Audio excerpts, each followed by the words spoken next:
Hi friends!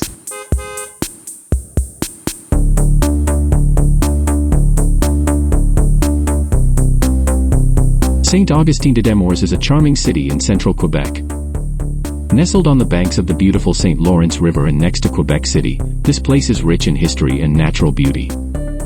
Saint-Augustin-de-Desmaures was first settled in 1658, more than 20 years before the parish was established. The name Saint Augustine likely honors Augustin de Saffré de Mézy, the governor of New France from 1663 to 1665. Saint-Augustin-de-Desmaures offers breathtaking panoramic views across the river to the South Shore cliffs. It's a peaceful residential suburb of Quebec City, known for its natural beauty and proximity to the St. Lawrence River. The area combines industrial parks with a thriving agricultural sector, including dairy and beef farming, market gardening with berries and apples, and maple sugar production. In summary, Saint-Augustin-de-Desmaures blends rich history, stunning views, and a perfect mix of urban and rural life.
vous.